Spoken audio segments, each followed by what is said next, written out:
वंदितो सौसिद्धे ध्रुवमचलमणोहवं गतिं तत्ते मोक्षामि समयपाहुर्विनो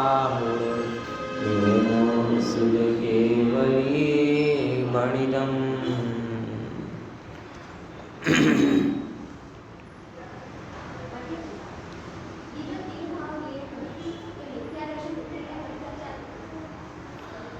ऐसे कह सकते हैं, लेकिन मूल रूप से जो बात चल रही है ये बंध के प्रत्यय है ना। बंध के प्रत्यय में कहीं 4 लिए जाते हैं, कहीं 3 लिए जाते हैं। तो मेरा जो दृष्टिकोण इसमें ऐसा लगता है कि एक तो श्रद्धा चारित्र की विपरीतता हो गई, ये विशेष, और अज्ञान हुआ ये कॉमन। अज्ञान मतलब केवल ज्ञान संबंधी नहीं है, ज्ञान केवल ज्ञान संबंधी नहीं, सर्व विषयों में जो अज्ञानता है वो भी। और वैसे जो आप कह रहे हो वो भी आ सकता है, मिथ्या दर्शन, मिथ्या ज्ञान, मिथ्या चारित्र, वो भी उसमें घटित हो सकता है। उसमें वो हाँ, लेकिन उसमें क्या है, ये बंध के प्रत्यय को कहने की अलग अलग पद्धति है। कहीं एक भाव बोलते तो अज्ञान भाव बोलते, कहीं मिथ्यात्व भाव बोलते, कहीं मिथ्यात्व और अज्ञान भाव बोलते, कहीं मिथ्यात्व राग देश बोलते, कहीं मिथ्यात्व अज्ञान कषाय और प्रमाद बोलते, तो कहीं 5 बोलते हैं। कुल मिला के अगर इनको समराइज करके बोलें तो एक किसी भी रूप में आप लोग अशुद्धता के रूप में जो जो भी भाव हैं वो सब यहाँ पे घटित हो। उनको 1 के रूप में कहो, 2 के रूप में कहो, 3 के रूप में कहो, विवक्षा भेद। ये कौन सा भेद है? विवक्षा। क्योंकि कहते ना कि अगर एक अज्ञान भाव से जीव का बुरा है, तो अज्ञान भाव बोला तो इसका मतलब ज्ञान की कमी नहीं, उसमें अज्ञान भाव मतलब श्रद्धान की अज्ञानता है, चारित्र की अज्ञानता है, वो सब शामिल हो जाए। मिथ्यात्व और अज्ञान भाव बोला तो उसमें मिथ्यात्व को अलग हाईलाइट किया और बाकी की विपरीतता को अज्ञान में ले लिया। मिथ्यात्व अविरति अज्ञान भाव बोला तो मिथ्यात्व में एक अलग विचार लिया और अविरति में उस संबंधी अन्य प्रश्न ले लिया। बात समझ में आएगी नहीं? इस प्रकार से दोनों में विवक्षा भेद से अलग अलग प्रकार से कथन हो सकता है। बराबर। शॉर्ट में अपने को ये समझना है इसमें कि ये जो है यहाँ पर वो मूल रूप से जीव के विपरीत परिणामों का प्रतिनिधित्व करने वाले भाव। इन शॉर्ट अगर अपन तो कहें, कौन से हैं? जीव के कौन से परिणाम? विपरीत परिणामों के। वो चाहे मिथ्या दर्शन, मिथ्या ज्ञान चारित्र रूप लो, चाहे मिथ्यात्व प्रमाद कषाय योग रूप लो, चाहे 4 कषाय रूप लो, चाहे 5 पाप रूप लो, चाहे विषय सेवन आदि जो भी है वो सब इसके अंतर्गत आ जाए। बराबर क्या ना है? समझेगी? चारित्र को अविरति मात्र से सीमित कर देने में फर्क यही होता है कि ये तो आ जाता है, फिर प्रमाद परिणाम नहीं आएगा। ऐसे करके बहुत सारे, तो चारित्र व्यापक है, अविरति उसका एक बहुत छोटा सा हिस्सा है। समझे कि नहीं समझे? चारित्र जो है, व्यवहार चारित्र भी बहुत व्यापक है। आप यहाँ बैठे हो,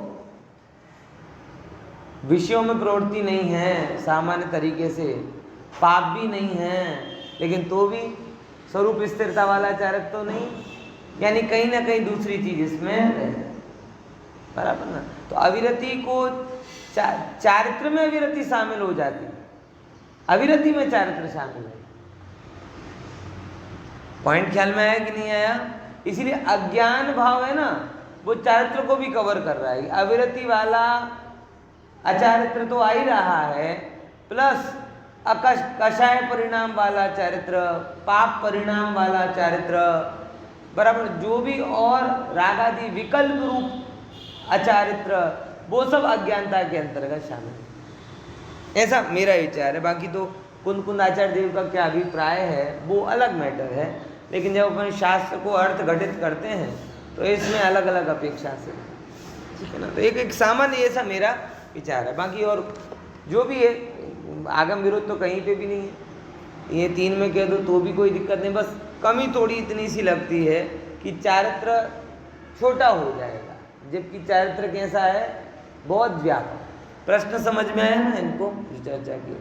बहन का प्रश्न था कि ये तीन चीजों को मिथ्या दर्शन, मिथ्या ज्ञान, मिथ्या चारित्र कह सकते हैं क्या? तो मैंने कहा एक अपेक्षा से कह सकते और एक अपेक्षा से नहीं। बराबर? कौन सी अपेक्षा से कहा? कि जब बंद मार्ग की अपेक्षा लेते हैं, कौन सी अपेक्षा? बंद मार्ग की अपेक्षा लेते हैं, तो ये सब आ जाएंगे।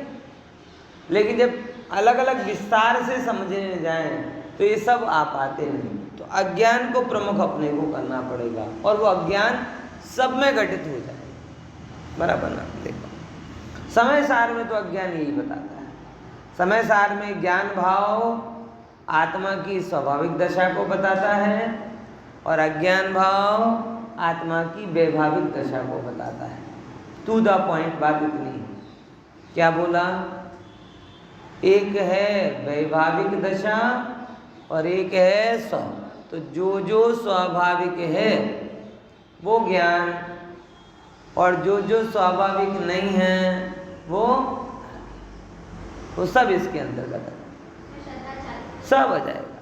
फिर भी लेकिन खुलासा किया है क्योंकि मिथ्यात्व को हाईलाइट करना है। अगर अपन थोड़ा और संभालें, मिथ्यात्व को हाईलाइट करना है इसलिए मिथ्यात्व को हाईलाइट किया। जीवन को संभालना है इसलिए अविरति को हाईलाइट किया। और सही बंध मार्ग और मोक्ष मार्ग की समझ चाहिए इसलिए अज्ञान को हाईलाइट। फिर से क्या बोला? कि इस मिथ्यात्व को से बचाना है जीव को, इसीलिए मिथ्यत्तम इसको हाईलाइट किया सबसे पहले, क्योंकि वो तो है ही। फिर व्यवहारिक जीवन को हम कैसे बचाएं, संभालें? तो व्यवहारिक जीवन को संभालना बड़ा सरल है। आप दो चीज़ों को समझ लो कि 5 इंद्रियों में नहीं जाना और हिंसा नहीं करना, अपने आप आपका जीवन संभल जाएगा।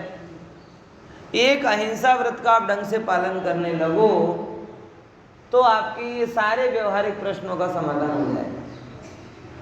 क्या खाना, क्या नहीं खाना, कैसे चलना, कैसे नहीं चलना, क्या बोलना, क्या नहीं बोलना, कौन से काम करना, कौन से काम नहीं करना। एक अहिंसा व्रत को समझ लो, सारे समझ में जाएंगे। तो जीवन को थोड़ा व्यवस्थित रखना है इसीलिए अविरति को हाईलाइट किया। लेकिन बंध मार्ग और मोक्ष मार्ग की सही समझ देनी है इसीलिए किसको हाईलाइट किया? वहाँ पे अज्ञान को हाईलाइट किया। ऐसे करके तीनों चीज़ों को यहाँ बताने का प्रयास किया है। देखो जरा गाथार्थ अपन पढ़ते हैं। ये 89 नंबर का हरिगीत पढ़ो। छे मोहयुत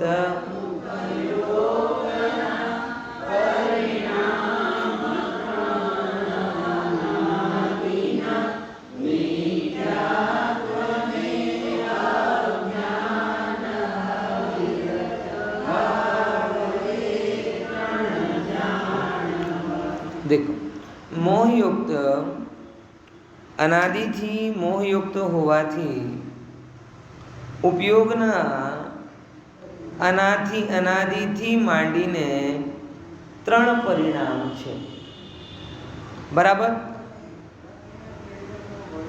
તે મિથ્યાત્વ, અજ્ઞાન અને અવિરતિ ભાવ એ 3 જાણવા। कौन कौन से 3 परिणाम हैं? मिथ्यात्व, अज्ञान और अविरति भाव। ऐसे 3 जानने चाहिए। किसके परिणाम हुए? उपयोग के। अब यहाँ उपयोग का मतलब ज्ञान दर्शन का व्यापार नहीं है। यहाँ मतलब जिसे बोले शुभोपयोग आदि जो होते हैं ना, कि जब जीव जिस रूप परिणमित होता है, तो जब अपन शुभोपयोग शुद्धोपयोग आदि कहते हैं ना, तब अकेले ज्ञान के व्यापार को शुभोपयोग नहीं कहते। ज्ञानादि समस्त गुण जिस रूप में परिणमित हो रहे हैं, विथ योग उपयोग, उसे कहेंगे शुभोपयोग। अच्छे में कर रहे तो शुभोपयोग, बुरे कार्यों में कर रहे तो अशुभोपयोग। आया कि नहीं है ख्याल में? ज्ञान दर्शन का व्यापार वो उपयोग और शुभोपयोग शुद्धोपयोग ये दोनों एक हैं क्या? नहीं। ज्ञान दर्शन का व्यापार उपयोग वो मात्र ज्ञान दर्शन से संबंधित। और जब हम बोलते हैं शुभोपयोग में है, अशुभोपयोग में है, तो उस जीव की उस समय की दशा कैसी हो रही ये बताया जा रहा है। जब बोलते हैं कि ये मुनिराज शुभोपयोग में है, तब उनका ज्ञान शुभोपयोग में है, उनका चारित्र शुभोपयोग में है, उनका श्रद्धा क्या है शुभोपयोग में, तो बोले उनके ज्ञान योग उपयोग की प्रवृत्ति वो सब प्रशस्त कार्यों में लगी हुई है। ऐसे प्रशस्त दशा वाले मुनिराज की अवस्था कौन सी? शुभोपयोग। यानी शुभोपयोग वो एक गुण की परिणति नहीं रही, वो अनेक गुणों की परिणति। और इतना ही नहीं, इस शरीर की क्रियाओं की भी परिणति। उनको एक साथ कहने पर हम नाम दे देते हैं कि ये शुभोपयोग में है और ये अशुभोपयोग में है और ये शुद्धोपयोग। आ रहा है ना समझ में? आ रहा है कि नहीं आ रहा? नहीं आ रहा? आया ना? उपयोग उपयोग दोनों जगह है, लेकिन दोनों का अर्थ अलग अलग है। एक ज्ञान दर्शन, जब उपयोग ज्ञान दर्शन के रूप में जुड़ता है तो जानने देखने के रूप में प्रयोग होता है, लेकिन जब उपयोग जीव की अवस्था बताई जाती है, ज्ञान चारित्र की अवस्था नहीं, ज्ञान दर्शन की अवस्था नहीं, किसकी अवस्था? जीव की अवस्था। तब वो जीव तीन कैटेगरीज में रहता है, शुभ में, अशुभ में और शुभ। अपन भजन में भी गाते ना, परिणति सब जीवन की, किसकी बोली? जीवों। और एक समय में दो उपयोग नहीं रहते। इसका मतलब क्या रहा कि अगर वो अधिकतम अशुभ के कार्यों में है तो शुभ में नहीं, और शुभ के कार्यों में है तो अशुभ में नहीं। हाँ, अब देखो जरा समझो। और जब शुभ अशुभ में है तो शुद्ध में नहीं।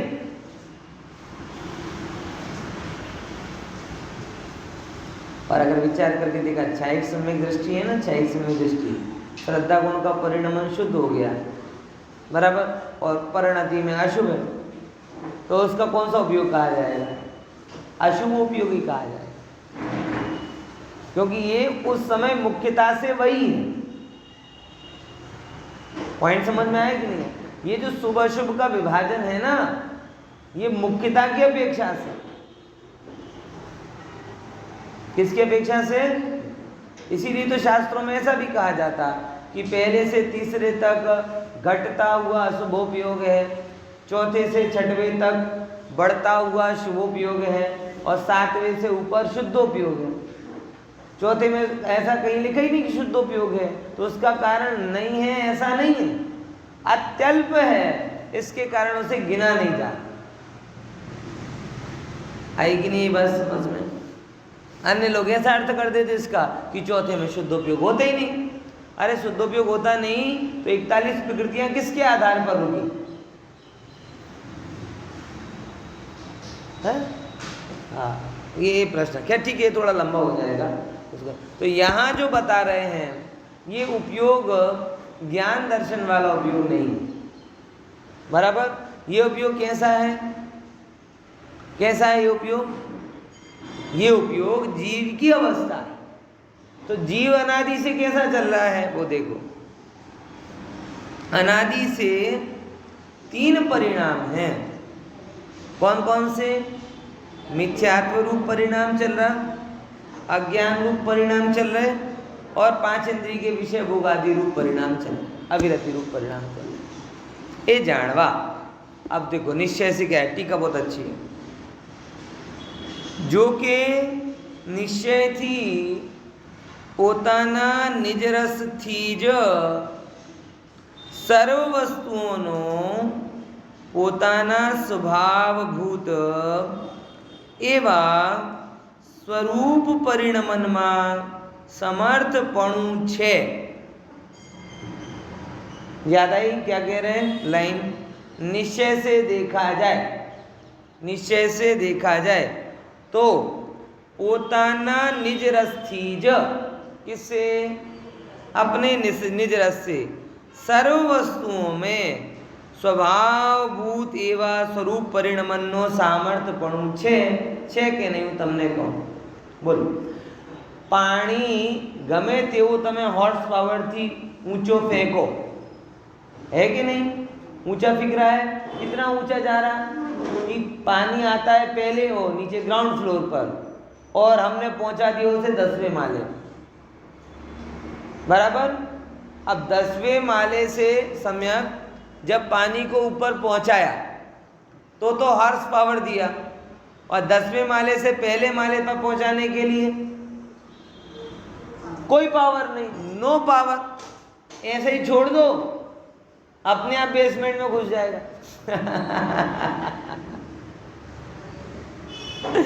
ख्याल में है कि नहीं है? पानी को बाहर निकालने के लिए, ऊपर ले जाने के लिए पावर की जरूरत होती है, लेकिन पानी को नीचे लाने के लिए कोई पावर की जरूरत नहीं होती।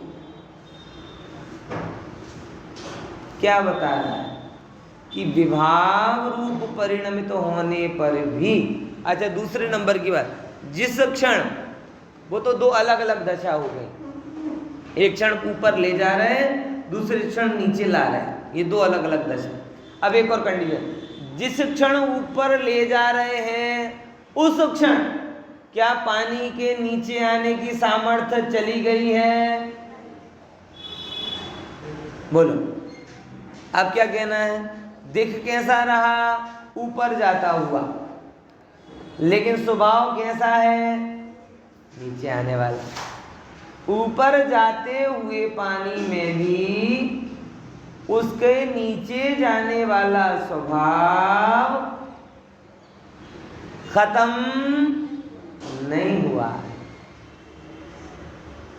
ऐसे ही जीव में रिवर्स, खोटे परिणाम करते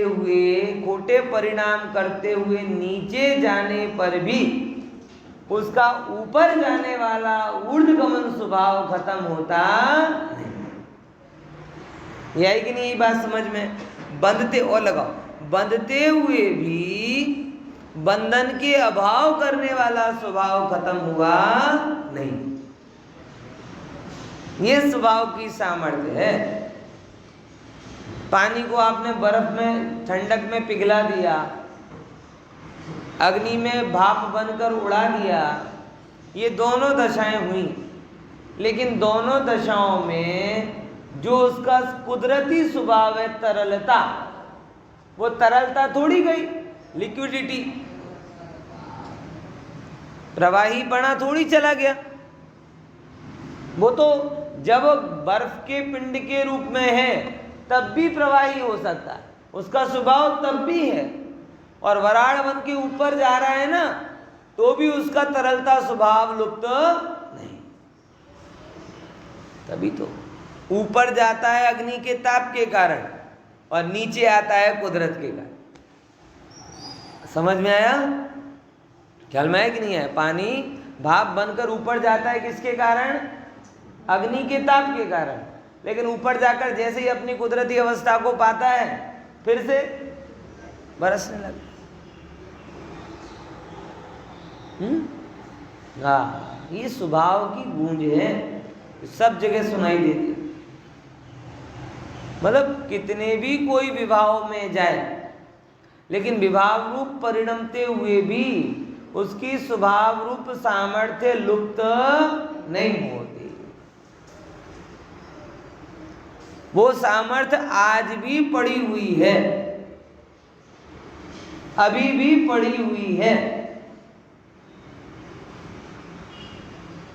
समझ में आया? अब बस अंतर इतना है कि बाहर के कारण हम अपनी सामर्थ्य को भूल जाते हैं, बराबर? ऐसे ऐसे होता है कि एक वो पहले गांव के समय में ठाकुर और बनिया ये तो बहुत चलता था, अभी तो थोड़ा कम हो गया। ठाकुर बापू बनिया, ठाकुर बनिया ऐसा बहुत होता था ना। तो एक बनिए का लड़का था, हट्टा कट्टा था, अच्छा, अब उसमें कोई जोड़ तो है नहीं है भैया, और सामने ठाकुर था, बराबर। किसी बात पे झगड़ा हुआ तो बनिए का लड़का तगड़ा था तो फाइटिंग हो गई, तो वो जीतने लगा बनिए का लड़का, और जैसे जीतने लगा किसी और ठाकुर ने बोला, अरे तू ठाकुर होकर बनिए से हार गया। क्या बोला? क्या बोला? ठाकुर होकर तू किससे हार गया? और जैसे ये बोला ना तो उसका ठाकुरत्व जाग गया और बनिए का बणिकत्व जाग गया, तो वो ढीला पड़ गया और ये तगड़ा हो गया, तो पिक्चर चेंज हो गई। समझ आया? जो पूरी फाइट में हावी था वो आखिरी समय में पीछे हो गया। क्यों? उसके मन में आ गया अरे मैं कैसे जीत गया, और उसके मन में आ गया अरे मैं कैसे हार गया। समझ में आया? हाँ, ये ख्याल में आया? शक्ति तो पड़ी होती है लेकिन उसका भान कराने की जरूरत होती है। जैसे उस ठाकर में अब है कि नहीं पता नहीं, लेकिन मन में तो मान लिया ना उसने कि हमारा तो क्या है, शक्तिवान है, शक्तिवान है, बराबर। ऐसे ही हम अपने आप की शक्ति का मान करते नहीं। क्या नहीं करते? शक्ति का मान करते नहीं, भूल जाते हैं हम कि हमारे अंदर में प्रभुता पड़ी हुई है। और इसीलिए स्वभाव की सामर्थ्य व्यक्त नहीं। और जैनाचार्य जैसे वो ठाकुर बंधु ने उसको क्या याद कराया? ठकुराई याद कराई। ऐसे ही जैनाचार्य तुझे प्रभुता ही याद कराते। हे प्रभु, ये कमजोर कर्म के आगे तू दब कैसे रहा? अरे ठाकुर की ठकुराई का जितना बल है, क्या अंदर की प्रभुता की प्रभुताई का बल नहीं है क्या? तो जैनाचार्य हमें क्या करे? शक्ति देते नहीं, शक्ति याद कराते। क्या बोला? शक्ति देते नहीं, शक्ति याद कराते हैं। हे जीव, तू भोगों का भिखारी मत बन, तू भोगों के बिना भी सुखी है। ये याद कराई शक्ति। हे जीव, तू परिग्रह के पीछे मत दौड़, तू परिग्रह के बिना भी, बोलो, बोलना सीखो। फिर से बोलता हूं, हे जीव, तू भोगों का भिखारी मत बन। क्यों? क्योंकि तू भोगों के बिना भी सुखी है। पूरा तो मैं बोल देता हूं, थोड़ा सा तो बोल दिया करो स्वाहा। है? समझ में आया कि नहीं आया? जैसे बोलते ना पूजन में बच्चों को बुलवाते हैं, जलम निरूपामिति, और कुछ नहीं बोल पाएंगे तो क्या बोलो? हाँ, वैसे अंतिम तो जरूर बोले ही देना। बराबर? हाँ। हे जीव, तू परिग्रह का दास मत बन, क्योंकि परिग्रह के बिना भी तू, हे जीव, तू कषायों के चक्कर में मत पड़, क्योंकि कषाय रहित तू सुखी है। हर चीज में लगाओ मेरी प्रभुता, मेरा सुख, मेरी साम्राज्य, वो किसी जड़ के अधीन है ही नहीं। वो जो भी है स्वभाव से है। कैसी है? स्वभाव से। और जो जो स्वभाव से है वो पूरा है और वो कभी खत्म भी नहीं होगा। तुम अपने आप को प्रभु मानो तो प्रभु हो, और नहीं मानो तो भी प्रभु। तुम सुखी मानो तो सुखी हो, और नहीं मानो तो भी स्वभाव से। तुम अपने आप को विकार वाला मानो तो मानो, लेकिन तो भी तुम विकार रहित कैसे हो? सुखी। तुम दीनहीन मानो तो मानो, पर तो भी तुम कैसे हो? सुख भय, स्वभाव भय, जो पर निरपेक्ष हो गए, जिसमें पर की जरूरत हो वो स्वभाव है ही नहीं। ख्याल में आया? देखो बहुत अच्छी बात है। लेकिन तो पोताना कितनी सुंदर बात है कि जो के निश्चय थी पोताना निज रस थी, निज रस से ही સર્વ વસ્તુઓનું શું છે? પોતાનો સ્વભાવભૂત એવા કેવો સામર્થ્ય છે? स्वरूप परिणमनो समर्थपणु छे। निश्चय से स्वरूप परिणमन का सामर्थ्य है उसके अंदर, हर एक में। उसी बकरी घेटों के साथ में घूम रहा हो तो भी उसमें दहाड़ने का सामर्थ्य है, तो भी उसकी वो सामर्थ्य उधार का नहीं है, वो सामर्थ्य उधार का नहीं है, वो सामर्थ्य उस स्वभाव का। देखो तो पण आत्मा ने अनादिथी अन्य वस्तुभूत मोह साथे संयुक्तपणु होवाथी आवे जो तो पण ऐसा सामर्थ्य पड़ा है आत्मा में। लेकिन प्रॉब्लम क्या? अनादिथी अन्य वस्तुभूत मोह साथे संयुक्तपणु होवाथी जुड़ान है अन्य वस्तु के साथ में। आत्मानो उपयोग मिथ्या दर्शन, अज्ञान અને અવિરતિ એમ ત્રણ પ્રકારનો પરિણામ વિકાર છે। बराबर। ऐसा समझो कि एक साधु ने एक बिल्ली को बड़ा ट्रेंड किया। बीच में मैंने अच्छी बात पढ़ी थी, बताता हूँ। साधु ने क्या किया? बिल्ली को कैसे ट्रेंड किया? बहुत अच्छे से ट्रेंड किया, और इतने अच्छे से ट्रेंड किया कि वो इतनी सीधी बन गई सन्यासिन बिल्ली कि साधु जब रात को वाचना करे तो दिया उसके ऊपर रख दे, दीवो, बराबर ना, आखी वो अने एम शांति थी बेसी रहे, आखी वाचना थई जाए अने बिलाड़ी हले नहीं। आवी शुं आपी एने? ट्रेनिंग आपी। पूरे जगत में क्या हुआ? प्रसिद्धि हो गई कि ये बिल्ली क्या हो गई? सन्यासिन बन गई है। पढ़ा तो क्या हुआ? एक व्यक्ति को खुरापात सूची, बोले अब देखते तो पक्का क्या है। तो उसने क्या किया? उस बिल्ली के सामने जब वाचना चल रही थी ना, तभी क्या छोड़ दिया, और जैसे ही चूहा छोड़ा तो बिल्ली का बिल्लीपना जाग गया। वो सारी ट्रेनिंग भूल गई, बराबर। और बिल्ली का बिल्लीपना जागा तो दिया गिरा, तो पंडित जी भी जले, शास्त्र भी जल गया, और सब जगह आग लग गई। समझ में आया? अब इतनी सारी ट्रेनिंग भूलने में एक सेकंड नहीं लगा। क्यों? क्योंकि बिल्ली पने के स्वभाव में चूहे के घात का संस्कार पड़ा। क्या बोला? ये कुदरती बैर कहे जाते हैं। सांप नेवले का, बिल्ली चूहे का, कुत्ते बिल्ली का, ये कौन से बैर कहे जाते? कोई पर्यायगत बैर, मतलब बिल्कुल वीतरागी बैर। वीतरागी बैर समझ गए ना?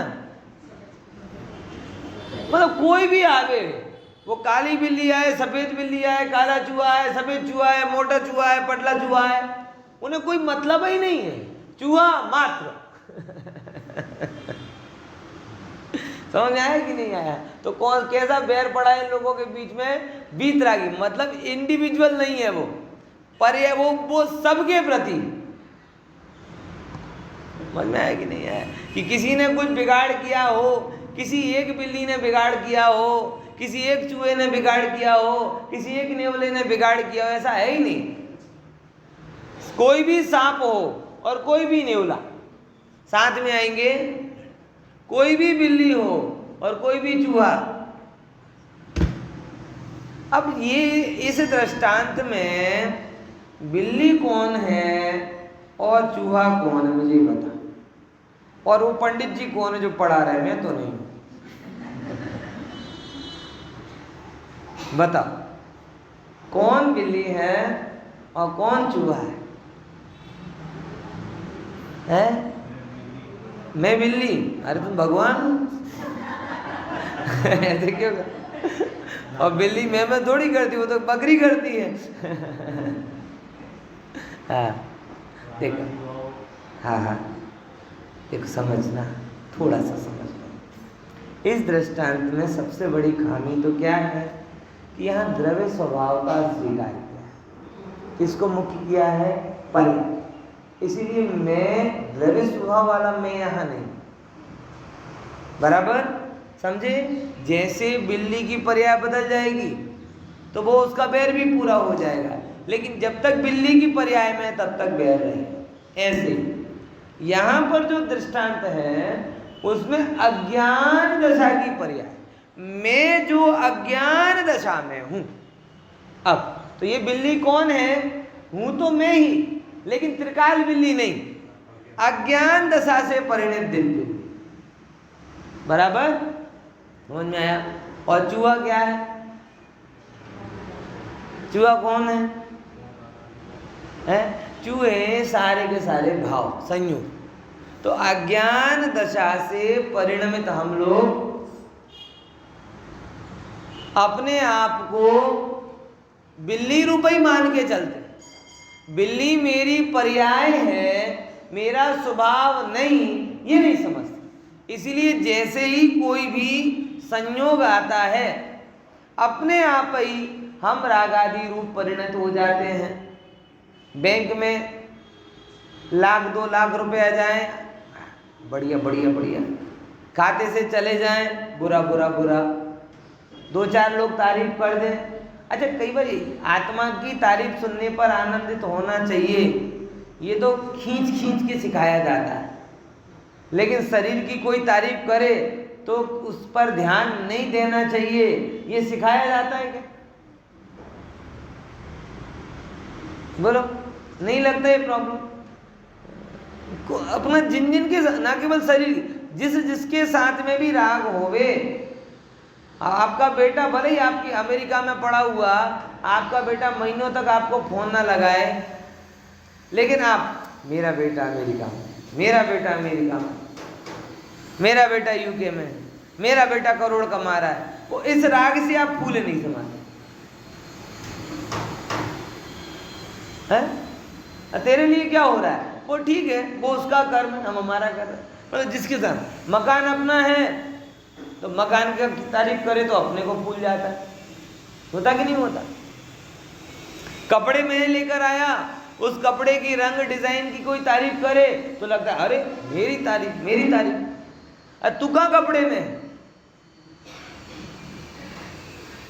इतना बोल दे, अरे मेरी चॉइस अच्छी है, इसका अहम, मेरी चॉइस कैसी?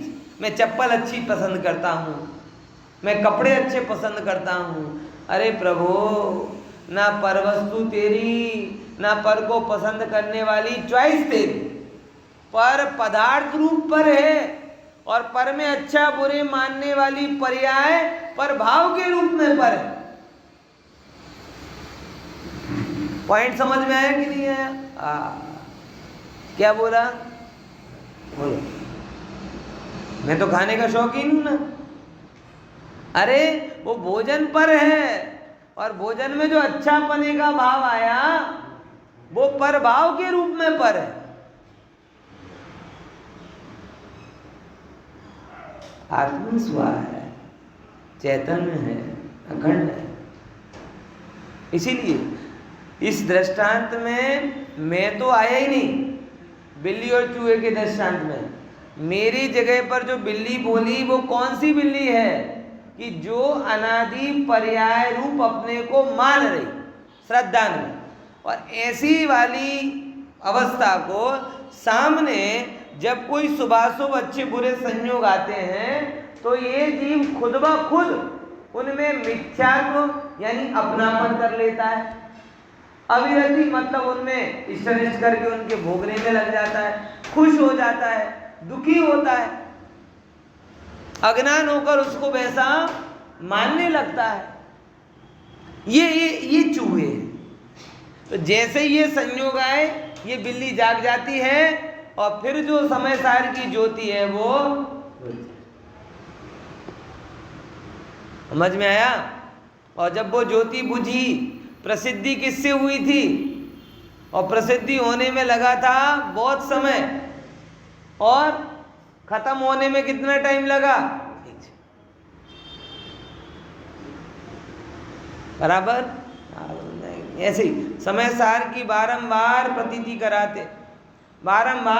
कराते, लेकिन क्षणवर्ती विकारों से अपने आप को भिन्न देख। समझ में आया? तो प्रॉब्लम क्या है, हमें बिल्ली को सन्यासी नहीं बनाना है। तुम समझो, संत की भूल क्या थी?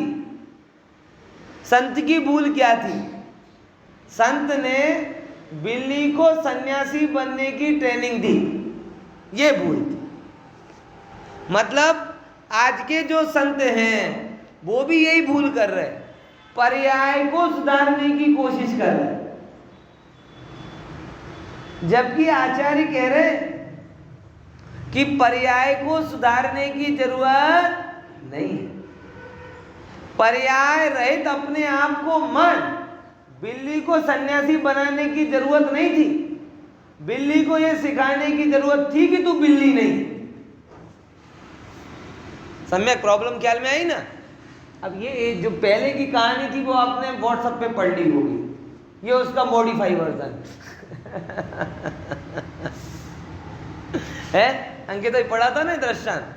नहीं पढ़ा कोई बात नहीं। हाँ, तो क्या एक जगह आता है तो सब जगह आता है, लेकिन अपना चिंतन व्हाट्सएप तक तो बंधा नहीं है ना। अब इसकी मूलभूत भूल क्या थी? मूलभूत भूल ये है कि संत ने क्या किया? बिल्ली को सन्यासी बनाया, जबकि ये बताने की जरूरत थी कि हे बिल्ली, तू बिल्ली। समय सार ये करता है, और बाकी सब संसार में क्या हो रहा है वो आपको पता है। बाकी सब संसार में पर्याय से भिन्नता की बात की नहीं जाती। क्या बोला? मेरी लाइन को गंभीरता से समझना। क्या भूल हो रही है सुमति भाई? सब जगह सब समझो, सब जगह क्या भूल हो रही है? पर्याय से भिन्नता की बात की नहीं जाती, बराबर। और कहते पर्याय सुधर जाओ। स्त्री को यह सिखाया जा रहा है कि तुम स्त्री तो हो लेकिन श्रृंगार मत करो, है बराबर।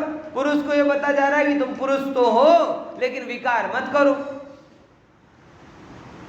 पैसे वाले को यह पता है तुम पैसे वाले तो हो लेकिन अहंकार मत करो, बराबर। जिसके पास धन नहीं है उसको यह सिखाया तुम्हारे पास भले ही धन नहीं हो लेकिन धन की इच्छा मत करो। अब ये वही ट्रेनिंग हो रही है। कौन सी ट्रेनिंग? बिल्ली के ऊपर दिया रख दिया। कब तक चलेगी ये बात? जैसे ही वो चूहा सामने आएगा वो पूरा ज्ञान धरा का धरा रह जाए। ऐसे संतों की लुटिया डूबेगी। इसीलिए मैंने बोला वो कथा वांचने वाला और कोई होगा, मैं नहीं। इस दृष्टांत में मुझे मत लाना, क्योंकि मैं बिल्ली को सन्यासी नहीं बनाना चाहता। मैं तो ये चाहता हूं समय सार के आधार से कि बिल्ली अपने आप को क्या मानना छोड़ दे? बिल्ली मानना छोड़। ये समय सार। 4 चीजें बोली हुई याद आई? पहले बोली थी कि स्त्री को ये बोला जाए कि तुम स्त्री तो हो लेकिन पॉसिबल नहीं। अगर कोई अपने आप को स्त्री रूप माने, क्या माने? स्त्री रूप माने, तो उसे श्रृंगार के भाव आए बिना। पुरुष अपने आप को पुरुष रूप माने तो उसे विकार के भाव आए बिना। धनवान अपने आप को धनवान माने तो अहंकार का भाव आए बिना। और जिसके पास धन नहीं है वो अपने आप को निर्धन माने तो उसे धन के संग्रह का भाव आए बिना रहेगा नहीं। तो समय सार क्या करेगा? बिल्ली को सन्यासी नहीं बनाएगा। वो कहेगा हे स्त्री, तू स्त्री नहीं है, आत्मा है। हे पुरुष, तू पुरुष नहीं है, बोलो। हे पैसे वाला, तू पैसे वाला नहीं है, तू कौन है? हे धनहीन, तू धनहीन नहीं है, तू कौन है? तो जब बिल्ली पने का भाव क्षीण पड़ेगा तब चूहे को देखकर विकार नहीं।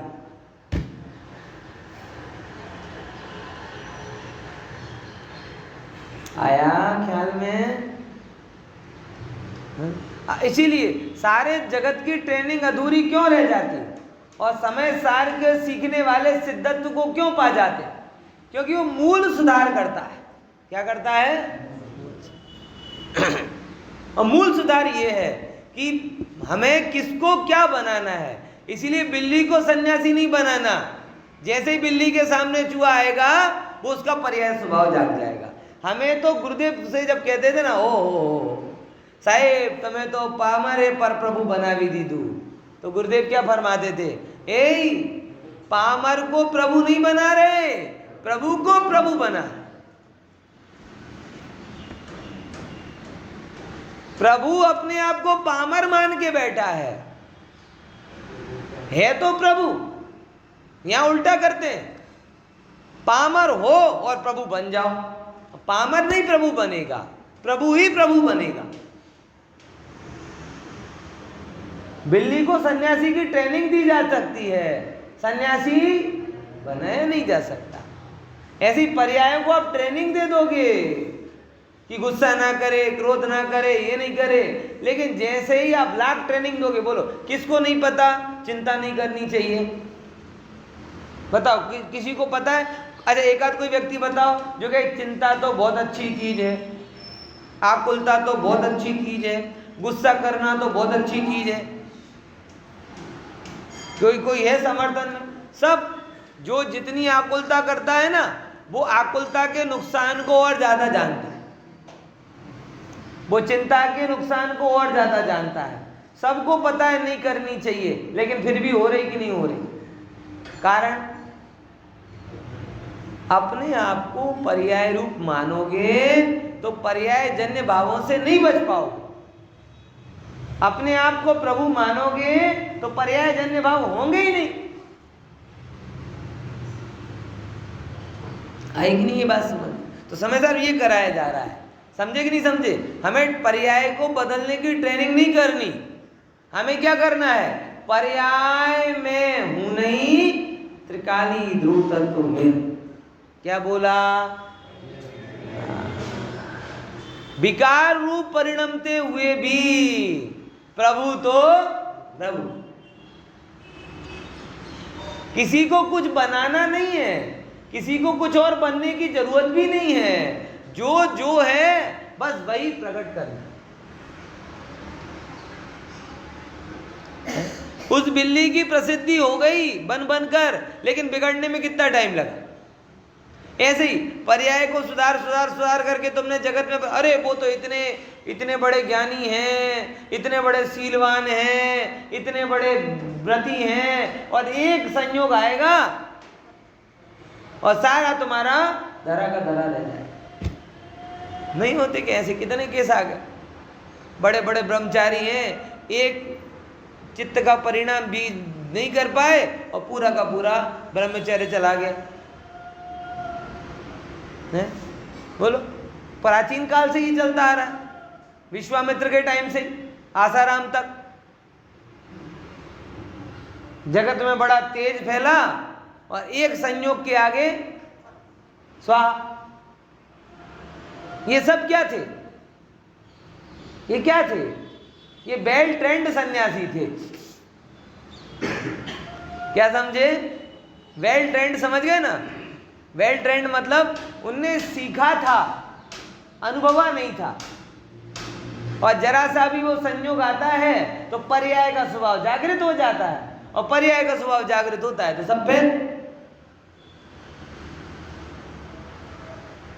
ये मोक्ष मार्ग में ट्रेनिंग नहीं है भाई साहब, मोक्ष मार्ग में अनुभूति है, मोक्ष मार्ग में श्रद्धा है। जिसने अपने आप को प्रभु मान लिया, ओहो प्रभु मान लिया, चैतन्य प्रभु मान लिया, अब उसे ना पुरुष दिख रहा, ना स्त्री दिख रहा, ना पर का भाव, वो क्या कहते हैं धन पैसा दिख रहा, उसे तो सब जड़ की दुनिया दिख रही, और जड़ है सो मैं नहीं, ये जानकर वो राग द्वेष नहीं कर रहा। समझे कि नहीं समझे? देखो क्या कहते हैं। हाँ हाँ क्या गया? हाँ, तो भी अनादिति अन्य वस्तु भूत मोह साथे शू होवाने लीधे, संयुक्त पण होवाने लीधे आत्मा का उपयोग कैसे हो रहा है? મિથ્યા દર્શન, અજ્ઞાન અને અવિરતિ એમ ત્રણ પ્રકારનો કેવો विकार? परिणाम विकार है, पर्याय का विकार है। कैसा विकार? हाँ, अच्छा है ऐसा नहीं कह रहा, लेकिन है पर्याय। क्यों है पर्याय में? क्योंकि पर्यायों से पार नहीं गए। देखो इसके लिए बहुत सुंदर एग्जाम्पल दिया। उपयोग नो ते परिणाम विकार। उपयोग का वो परिणाम विकार कौन सा वाला? मिथ्या रूप, अज्ञान रूप, अविरति रूप। वो परिणाम विकार स्फटिकनी स्वच्छताना जो परिणाम विकारनी जेम पરની ઉપાધિ પરને લીધે ઉત્પન્ન થતો શું થાય છે? कितना सुंदर एग्जाम्पल दिया। તે સ્પષ્ટપણા સમજાવવામાં આવે છે। જો જેમ સ્ફટિકની સ્વચ્છતાનો સ્વરૂપ પરિણમનમાં અર્થાત પોતાના ઉજ્જવલતા રૂપ સ્વરૂપે પરિણમવામાં સમર્થપણું હોવા છતાં કદાચિત સ્ફટિકને કાળા, લીલા અને પીળા એવા તમાલ, કેલ અને કાંચન પાત્રરૂપી આધારનો સંયોગ હોવાથી સ્ફટિકની સ્વચ્છતાનો કાળો, લીલો અને પીળો એમ ત્રણ પ્રકારના પરિણામ વિકાર દેખાય છે। તેવી રીતે અનાદિથી મિથ્યા દર્શન, અજ્ઞાન અને અવિરતિ જેનો સ્વભાવ છે એવા અન્ય વસ્તુભૂત મોહનો સંયોગ હોવાથી આત્માનો ઉપયોગનો મિથ્યા દર્શન, અજ્ઞાન અને અવિરતિ એમ ત્રણ પ્રકારનો પરિણામ વિકાર દેખો। જો શું વિકાર કીધું? એક તો પરિણામ વિકાર, પછી પરિણામ વિકાર સ્વભાવથી છે કે પરના સંયોગથી છે? પરના સંયોગ। પરનો સંયોગ જેવો એવો પરિણામ વિકાર દેખાય, પણ જેવો પરિણામ વિકાર દેખાય શું વસ્તુ એવી થઈ જાય છે ખરી? એને સમજાવવા માટે બહુ કિંમતી રત્ન તમારી વચ્ચે રજૂ કરે છે। કયો કિંમતી રત્ન? स्फटिक। शास्त्र में ऐसा कहा जाता है कि एक्चुअल स्फटिक तो किसी ने आज तक देखा ही नहीं, मिलता भी नहीं, क्योंकि वो उसका स्वभाव इतना निर्मल कि जिस किसी के भी संयोग में जाएगा उसको वैसा वो दिखने लगेगा।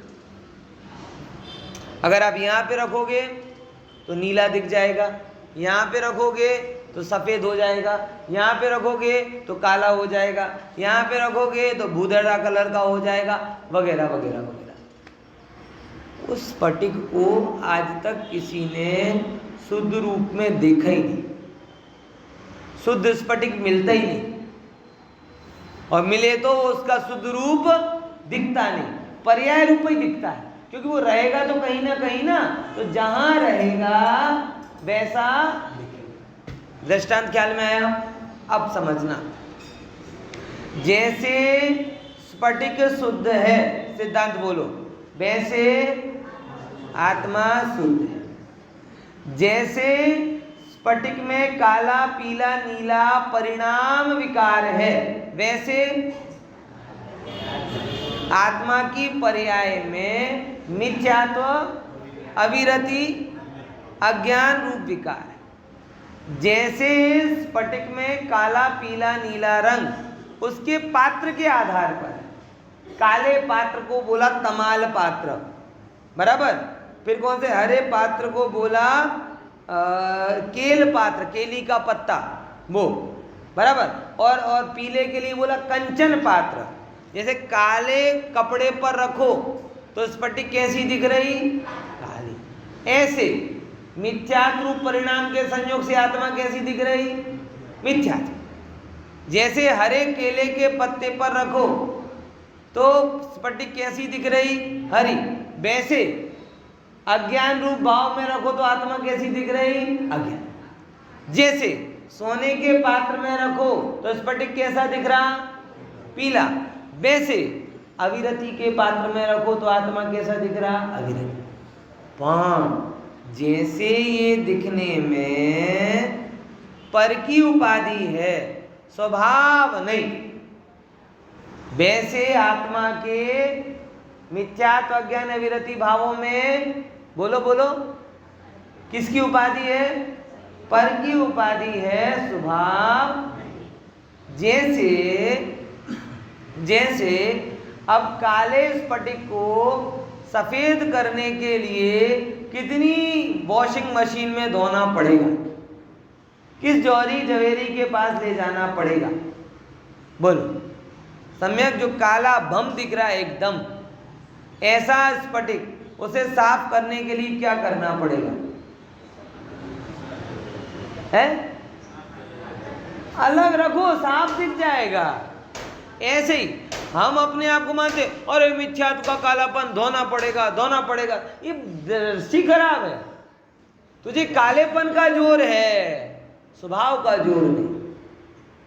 हे प्रभु तू काला हुआ ही नहीं, तू कलमुहा नहीं है। हे प्रभु तू कलमुहा नहीं है, तू स्फटिक के जैसे निर्मल। तुझे काला से सफेद होना नहीं, काले दिखते समय पर भी तू सफेद, क्योंकि जैसे स्फटिक काला पीला नीला दिख रहा है ना, वो पर की उपाधि के कारण है, स्वभाव से। ऐसे ही मैं जो मिथ्यात्वविरति रूप दिख रहा हूं वो पर की उपाधि के कारण हूं, किससे नहीं हूं? स्वभाव से नहीं। हे जीव, मुझे भगवान बनना नहीं है, मुझे भगवत्ता अनुभवनी है, मुझे शुद्ध होना नहीं है, मुझे शुद्धता अनुभव। बस पर का अनुभवना छोड़ दे, तू शुद्ध। ये शिक्षा समय सार देता है। विचार करना कल।